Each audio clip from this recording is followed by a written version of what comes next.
Isang napakalaking balita ang yumayanig ngayon sa Middle East dahil sa ulat na napatay na raw ng Israel ang itinuturing na pinakautak sa likod ng mga plano ng Iran sa dagat.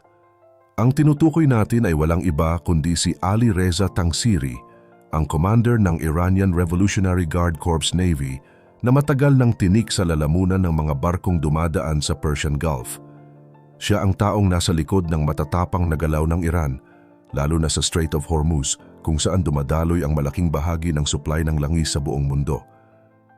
Ayon sa mga ulat mula sa Israel Defense Forces, isang mabilis at matinding airstrike ang tumama sa kinaroroonan ng opisyal na ito. Hindi lang ito basta pagkawala ng isang sundalo dahil si Tangsiri mismo ang nag-isip kung paano gagamitin ang heograpiya ng Iran para ipitin ang ekonomiya ng mga kalaban nila. Ngayong wala na ang kanilang pinuno, marami ang nagtatanong kung hihina na nga ba ang kapit ng Iran sa mahalagang lagusan na ito. Ito na nga ba ang katapusan ng tensyon sa dagat o baka naman mas lalo lang magiging agresibo ang Iran para makaganti sa ginawa ng Israel? Pero bago po ang lahat, baka pwedeng palike ang video na ito dahil napakalaking bagay na ito sa aming content creators at mangyaring mag-comment sa baba kung taga saang lugar ka para malaman namin saan umaabot ang ating mga video. Maraming salamat po. Para mas maintindihan natin kung bakit ganito kalaki ang epekto ng balitang ito, kailangan muna nating silipin kung sino ba talaga si Tangsiri at ano ang kanyang nagawa. Hindi siya katulad ng mga ordinaryong admiral na nakikita natin sa pelikula.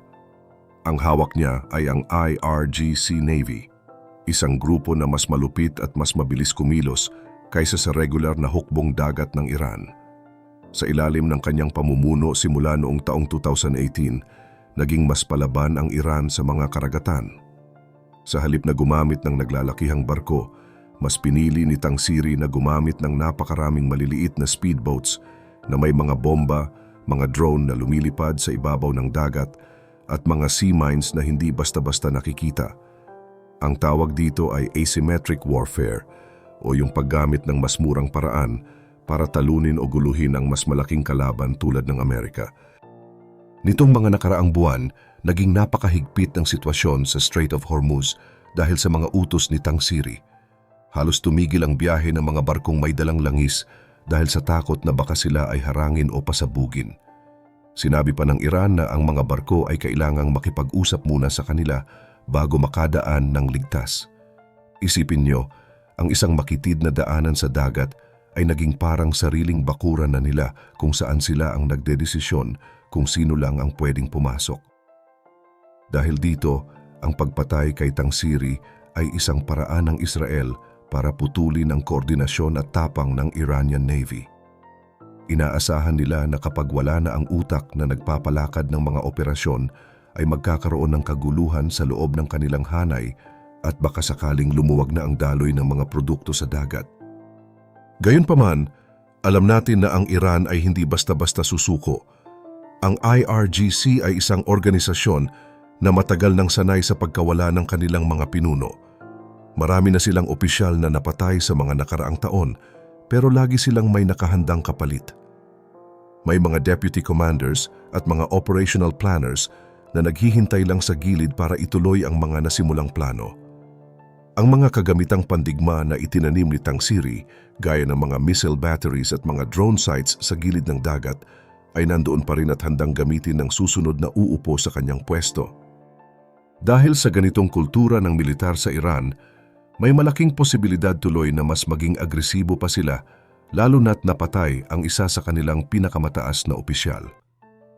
Sa tingin ng maraming eksperto, ang pagkawala ng isang leader ay hindi nagiging dahilan para sila ay panghinaan ng loob. Sa katunayan, madalas itong ginagamit na dahilan ng mga bagong papalit na commander para magpakita ng lakas. Gusto nilang patunayan sa buong mundo na hindi sila natitinag kahit sino pa ang mawala sa kanilang hanay. Ito ang kinatatakutan ngayon ng maraming bansa dahil habang iniisip ng iba na humihina na ang Iran, baka ito na pala ang mitya para sa isang mas matinding paghihiganti. Ibig sabihin, kahit nababawasan ang kanilang mga general, hindi pa rin nawawala ang kanilang kakayahan na umatake ng malupit. Dito nagiging mas komplikado ang sitwasyon Dahil ang laban na ito ay hindi lang tungkol sa kung sino ang may mas magaling na pinuno, kundi kung sino ang may mas matatag na sistema sa likod nito. Kahit sunod-sunod ang pagkawala ng mga matataas na opisyal ng Iran, may isang bagay na unti-unting lumilitaw at nakakagulat para sa marami. Nakakalusot pa rin ang mga atake ng Iran sa loob mismo ng Israel. Hindi lang ito basta simpleng mga rocket na pumuputok sa langit. Ayon sa mga huling ulat, gumagamit na rin sila ng mga cluster-type munitions na sadyang idinisenyo para magsabog ng maraming pira-pirasong bomba sa isang malawak na lugar.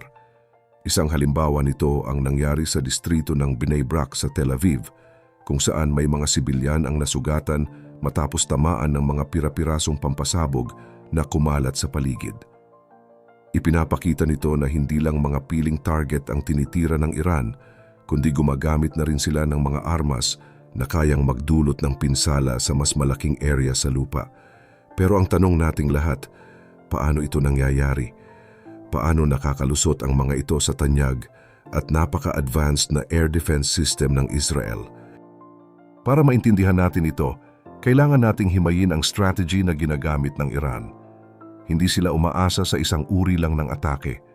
Ang ginagawa nila ay tinatawag na layered saturation attack o ang pagpuno sa langit ng napakaraming banta ng sabay-sabay.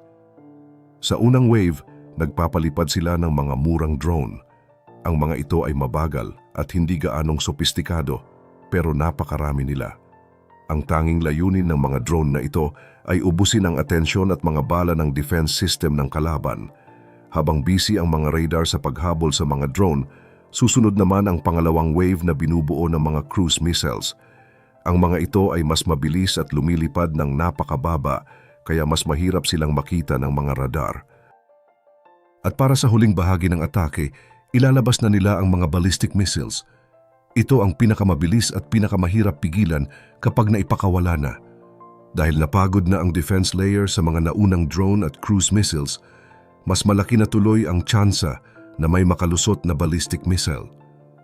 Kahit gaano pa kagaling ang kilalang Iron Dome, may limitasyon din ito at hindi rin nito kayang harapin ang daan-daang target na nanggagaling sa iba't ibang direksyon at bilis ng sabay-sabay. Kapag napuno ang sistema, doon na may nakakalusot na nagdudulot ng pinsala at takot sa mga syudad. Bukod sa dami, ginagamit din ng Iran ang tamang timing at mga decoy o peking missile para linlangin ang mga radar. Pinipili nila ang oras kung kailan pinakamahirap mag-respond ang depensa ng kalaban. Kahit nababawasan ang mga general ng Iran, malinaw na ang kanilang paraan ng pakikipaglaban ay buhay na buhay pa rin. Hindi lang kasi ito nakadepende sa isang tao, kundi sa isang buong sistema ng pag-iisip. Pinagsasama nila ang dami ng armas, tamang oras ng pag-atake at panlilinlang para makalusot sa depensa ng kalaban. Ito ang dahilan kung bakit kahit hirap na ang Iran ay nakakagawa pa rin sila ng paraan para tamaan ang Israel. Pero may mas malalim na problema rito. Kung patuloy na may makakalusot kahit kaunti sa mga atake nila, ibig sabihin ay walang sistema ng depensa ang nakakasiguro ng 100%. Sa gerang ito, kahit ang maliit na butas ay pwedeng maging mitya ng napakalaking problema. Ngayong wala na si Ali Reza Tangsiri at ang iba pang matataas na opisyal, papasok na ang gulo sa isang mas mapanganib na bahagi, ang gantihan. Sa sistema ng Iran, ang pagkawala ng isang mahalagang commander ay hindi lang basta pinapalitan ng bagong tao. Kadalasan, sinusundan ito ng isang malakas na aksyon para ipakita na hindi sila natatakot. Ang pinakaposibleng lugar kung saan sila babawi ay ang Strait of Hormuz. Hindi nila kailangang sumakop ng ibang bansa o magpadala ng malaking hukbo. Kailangan lang nilang gawing imposible ang pagdaan ng mga barkong may dalang langis. Kahit sandali lang itong mangyari, sapat na iyon para magkagulo ang ekonomiya ng buong mundo. Sa ngayon, nananatili ang banta sa dagat dahil sa mga nakatanim na bomba at mga mabilis na bangka na nakahanda anumang oras. Pero hindi lang doon titigil ang Iran dahil may mga kaalyado rin sila sa ibang bahagi ng Middle East na pwedeng sumabay sa gulo. Kapag nangyari ito, hindi na lang Israel at Iran ang sangkot, kundi pati na ang ibang malalaking bansa. Isang maling galaw o maling desisyon lang ay pwedeng tuluyang sumabog ang sitwasyon na hinding-hindi na natin mapipigilan. Sa gitna ng lahat ng tensyong ito, hindi lang ito usapan ng mga sundalo at misil. Dahil kapag tuluyang nagsara ang daanan ng langis, damay ang presyo ng gasolina, pagkain at kuryente sa ating pang-araw-araw na buhay. Sa tingin niyo ba, ang pag-target sa mga leader ng Iran ang susi para matapos ang gulo?